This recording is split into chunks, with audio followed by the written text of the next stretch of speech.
This is Victor Daniel, and you are watching Victor Daniel. Before we begin, I need you to do something. Hit that subscribe button right now. Leave a comment below with your thoughts on what you are about to hear. Share this video with anyone who needs to understand what is unfolding. Your support keeps this channel going. Now, let me tell you a story that sounds impossible but is completely real. Marcus pulls into his regular station in his Ford F-150 for gas. The same place he has filled up for the last 17 years. But today, there are orange cones blocking the entrance. Yellow bags cover every pump nozzle. Marcus knows the owner, so he called him. The owner told him he would be fined $5,000 per day if he stayed open. And the worst part is, this is not some fictional story I am telling you. This is happening right now. So Marcus drives 9 miles to the next station. Same thing. Bags on the nozzles. Closed. The one after that is also shut down. So he tries Shell, a major chain. They will be open, right? Nope. Closed too. You are probably wondering how this could be real. Here is what is going on. What Marcus just discovered is 3 separate crises slamming California at once. And California is getting crushed. Let's start with why Marcus's regular station shut down.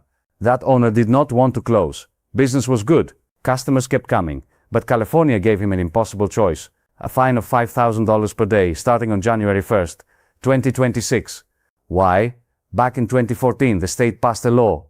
Every gas station in California had to upgrade their underground fuel tanks by December 31st, 2025.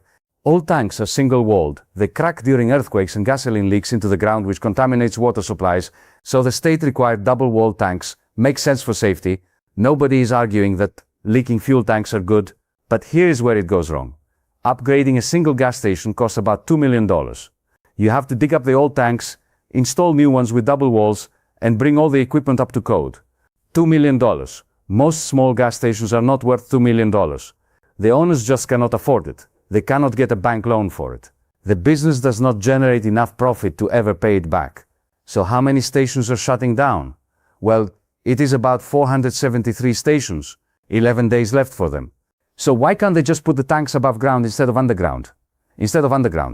California Fire Code limits above ground gasoline tanks to 1,100 gallons. That is nothing. Underground tanks hold 10,000 to 30,000 gallons each. And gas stations need multiple large tanks for different fuel grades. You would need 10 to 20 plus separate small above ground tanks just to match one underground tank. Completely impractical. Now, if you are telling yourself this does not matter because California has thousands of stations, you are wrong. This hits you, and not only you, but also Arizona and Nevada. How? Because these are not just random extra stations. These are lifelines. When wildfires hit and evacuation orders go out, families need gas immediately. But in certain communities, stations can be 20 to 30 miles apart. Imagine that your nearest station just closed. You drive 15 miles to the next one. Also closed.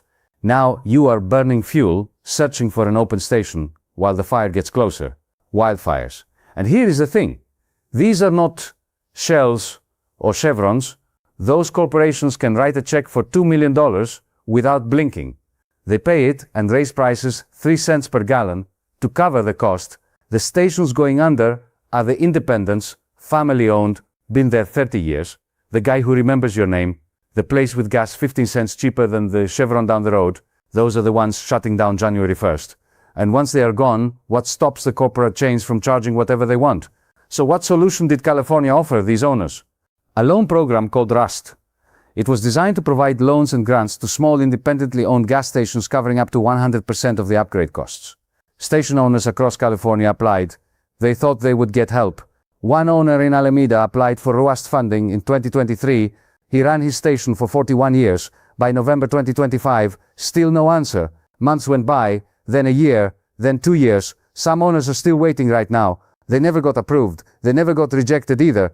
The application just sits there while their deadline approaches because of bureaucratic procedures. So you might be wondering, why is Shell closing stations then? Shell made $24 billion in profit last year. They are not struggling, not even close. But they are closing 1,000 stations across the United States. California alone has 1,151 Shell locations. Shell is betting everything on electric vehicles. They spent $169 million buying Volta, an electric vehicle charging company. They have installed 70,000 charging stations. Sounds good, right? Clean energy progress. Except here is the problem with this plan. California has 32 million cars on the road. Guess how many are electric? Only 2.45 million. Do the math. That is less than 8%. Over 90% of California drivers still need gasoline. Their cars run on gas, and they need pumps that work. Marcus drives a 2018 F-150. The truck is paid off, and it runs great. He's not buying a $60,000 electric truck. Most Californians cannot afford that either. They will be driving gas cars for years to come. But Shell is closing stations before those drivers can switch. So now Marcus has two problems. No, actually three. His regular station closed because of the rusty deadline. Shell closed a different station because of corporate strategy. Both stations are gone for completely different reasons. And what is the third one? Now, I said earlier that this affects Arizona and Nevada too, remember? So before you start criticizing me for not addressing that, here is how two massive refineries just went offline. Phillips 66 closed its Los Angeles refinery this month. That is 9% of California's refining capacity, which equals 139,000 barrels per day gone overnight. Valero will shut down its Benicia refinery by April 2026, another 145,000 barrels per day. Together, that adds up to 20% of California's total gasoline production. 284,000 barrels per day of refining capacity will vanish in 6 months. That is 1/5 of the state's production. Here is the thing. California already cannot make enough gasoline for itself. The state burns through 887,000 barrels every single day. Refineries only produce 760,000 barrels per day. California has been importing the difference for years. But now, with these two closures, the import gap just doubled, increasing pressure on supply and prices. So where does replacement fuel come from? Across the Pacific Ocean. South Korea already ships 195,000 barrels per day to California. India sends 39,000. They are among the few places that produce CARBOB, California's special gasoline blend. Regular Texas gas cannot be sold here. It has the wrong formula. It does not meet California environmental standards. Those tankers take 3 weeks to cross the Pacific. 3 weeks. One shipping delay creates shortages at the pump. One global crisis can cut the supply chain. California keeps getting more dependent on foreign oil every time another local refinery shuts its doors. Remember, Nevada gets 88% of its gas from California. Arizona gets 33%. Reno gets 100% from California.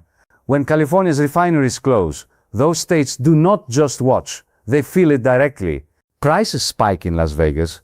Phoenix pays more at the pump. The whole region takes the hit. Now imagine this timeline.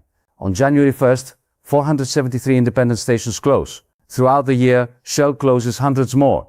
In April 2026, the Valero refinery shuts down. All of this happens in the first 4 months of 2026.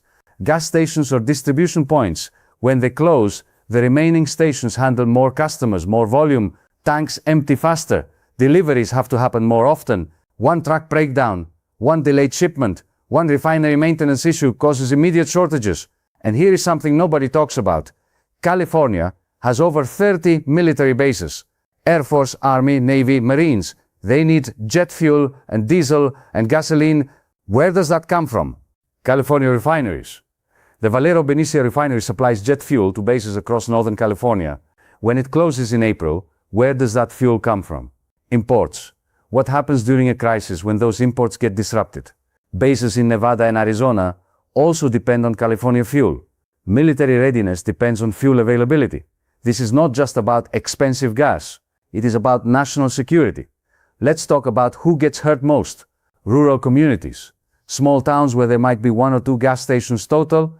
When those close, people are stranded. The nearest station could be 50 miles away. That is an extra hour of driving just to fill up. Farmers need fuel for tractors. Ranchers need diesel. Emergency services need to keep ambulances running. Fire season is getting worse in California. First responders depend on local stations during emergencies. Medical transport needs fuel. Delivery trucks bringing groceries need fuel. When stations close, everything gets harder. Economists project gas prices in California could jump over $1 per gallon by mid-2026. A family that fills up twice a week pays an extra $120 a month. For people already struggling, that is devastating. You cannot eliminate fuel infrastructure before alternatives exist for everyone. January 1st is 11 days away. Think about the Alameda owner who served his community for 41 years and was abandoned by the state program that was supposed to help him. This is what happens when policy moves faster than reality. If you made it this far, subscribe to Victor Daniel, leave your thoughts in the comments, share this video. This is not just California's problem anymore.